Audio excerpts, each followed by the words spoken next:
Hola, ahora revisaremos la distribución de un fármaco a los diferentes tejidos. La distribución no significa a qué tejidos llega el fármaco transportado por la sangre, sino a qué tejidos penetra. Conocer este dato es muy importante porque permite saber en cuáles podría ejercer su efecto terapéutico, siempre y cuando las células dispongan de los respectivos receptores para ligarlo. Aunque la mayoría de los medicamentos penetra en mayor o menor grado a todos los tejidos, se sabe que algunos son difíciles, ya sea porque son poco irrigados, como ocurre en el caso del hueso y algunos tejidos oculares, o porque tienen una barrera biológica que rodea los capilares, como ocurre en el tejido nervioso y el prostático. Si un fármaco penetra estos tejidos difíciles, hay la garantía de que penetrará con facilidad a cualquier otro tejido. Conocerlo es importante por esta deducción. Cuando analizamos la distribución de un fármaco, nos interesa conocer básicamente dos datos: a qué tejidos penetra y a cuáles no, y por otro lado, a qué tejidos penetra más. A veces la penetración de un medicamento a un determinado tejido es muy grande, de modo que las concentraciones que alcanza en él son tan altas que le sirven como depósito para luego redistribuirse por el resto del organismo. También interesa conocer este dato si existe. Un parámetro farmacológico que nos permite conocer de modo general la facilidad de penetración que tiene un medicamento a los tejidos es el denominado volumen de distribución, que se expresa en litros, más correctamente en litros por kilogramo de peso, para corregir el sesgo determinado por el tamaño corporal. Analicemos esto. Dado que el volumen de sangre en el adulto es de aproximadamente 5 litros, si el volumen de distribución de un fármaco sería de 5 litros, significaría que no penetraría ningún tejido y que se quedaría retenido en la sangre. Por lo mismo, entre más grande es el volumen de distribución, significa que la capacidad de penetración a los tejidos es mayor y que inclusive podría concentrarse mucho en algunos de ellos, a los cuales utilizaría como depósito o reserva, lo que prolongaría su permanencia en el organismo. Por ende, a mayor volumen de distribución, mayores concentraciones y mayor permanencia en el organismo, lo que significa que probablemente será mayor también la eficacia terapéutica.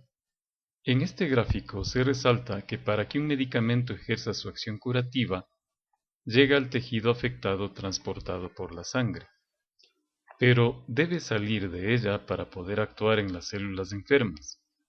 A mayor facilidad para salir de la sangre, lo que en términos técnicos significa a mayor volumen de distribución, mayor número de moléculas en contacto con los receptores celulares y por lo mismo, mayor potencia del efecto terapéutico. Se define como volumen de distribución al volumen imaginario de agua corporal en el que deberían haberse disuelto las moléculas del fármaco que han sido absorbidas para alcanzar en este volumen la misma concentración que se ha alcanzado en la sangre. Es un concepto útil, pero debemos entender que es ficticio porque parte de asumir que la concentración de un medicamento es idéntica en la sangre y en todos los tejidos, lo que no es real. Los medicamentos que penetran más a los tejidos, es decir, aquellos que tienen un mayor volumen de distribución, suelen ser los que tienen un peso molecular bajo, o sea, una molécula pequeña, aparte de ser muy liposolubles y disponer de una escasa ligadura proteica. Revisemos algunos ejemplos. En el primero, el volumen de distribución de un medicamento es de 0.07 litros por kilogramo de peso, lo que significa que en alguien de 70 kilos, el volumen de distribución sería de 0,07 por 70, es decir, 4.9 litros, o sea, apenas del volumen sanguíneo. Conclusión: su penetración a los tejidos sería insignificante y por lo mismo su eficacia terapéutica nula. En cambio, un fármaco con un volumen de distribución de 0.6 litros por kilogramo en alguien de 70 kilos significaría 0.6 por 70 igual 42 litros, es decir, el agua corporal total. significaría que probablemente penetraría a todos, o al menos a la mayoría de los tejidos corporales.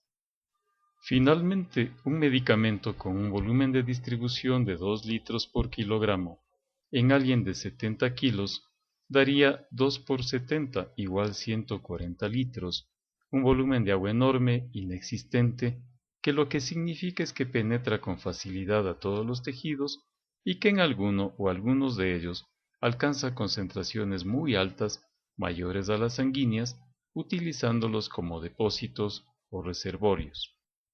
Un concepto farmacológico derivado del anterior es el del modelo de distribución. Hay dos tipos, el monocompartimental y el multicompartimental. En el primero, el fármaco tiene una distribución muy fácil a todos los tejidos y por eso se comporta como si todo el organismo fuese un solo compartimento.